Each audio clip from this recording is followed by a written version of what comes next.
So guys welcome to our channel Venkat effect studio. ఈరోజు అయితే మనం ప్రీమియర్ ప్రోలో ఐఫోన్ వీడియోస్కి ఎలా సీక్వెన్స్ సెట్టింగ్స్ చేయాలనేది ఈ వీడియోలో అయితే చూపిస్తాను. సో వీడియో ఎక్కడ స్కిప్ చేయకుండా చూడండి. ఇంతవరకు మన ఛానల్ని సబ్స్క్రైబ్ చేసుకోకపోతే సబ్స్క్రైబ్ చేసుకోండి, లైక్ చేయండి, షేర్ చేయండి, కామెంట్ అయితే చేసేయండి. గైస్ ఇప్పుడైతే మనం ప్రీమియర్ ప్రో ఓపెన్ చేసాం. ఇప్పుడు ఫైల్ ఆప్షన్ పైకి అయితే రండి. సో ఫైల్ ఆప్షన్లో న్యూలోకి అయితే వస్తారు. సో న్యూలోకి వచ్చాక ఇక్కడ సీక్వెన్స్ అని ఉంటుంది చూడండి. సో ఇక్కడ సీక్వెన్స్ పైన అయితే క్లిక్ చేసుకోండి. సో ఇక్కడ సెట్టింగ్స్ ఉంటాయి. సో ఈ సెట్టింగ్స్ని వర్కింగ్ కలర్ స్పేస్ అని ఉన్నది చూడండి. సో వర్కింగ్ కలర్ స్పేస్ దగ్గర ఈ ఆప్షన్ అయితే మనం సెలెక్ట్ చేసుకోవాలి.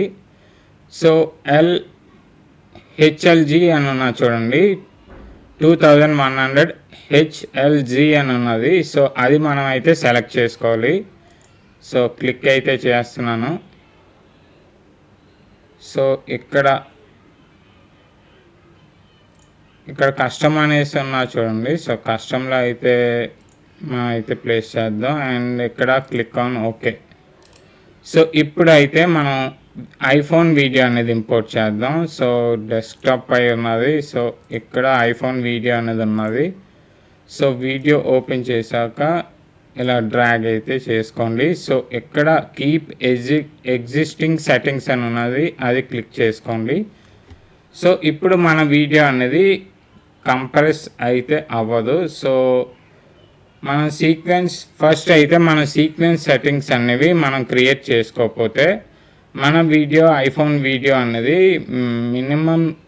మినిమం మన క్లారిటీ అనేది రాదు. సో మనం స్టార్టింగ్లోనే ఇక్కడ ఫైల్లో సీక్వెన్స్ సెట్టింగ్స్ అనేది ఇందాక చేసాను చూడండి. సో అలాగే అడ్జస్ట్ చేస్తే మనకైతే అవుట్పుట్ సేమ్ అంటే మన ఫోన్లో ఎలా రికార్డ్ అయిందో సేమ్ అలాగే వస్తుంది. సో క్లారిటీ ఎక్కడ మిస్ అవ్వదు అనమాట. సో ఈ వీడియో మీకు నచ్చినట్టయితే లైక్ చేయండి, షేర్ చేయండి, సబ్స్క్రైబ్ అయితే చేయండి. So thank you guys, that's all for the video.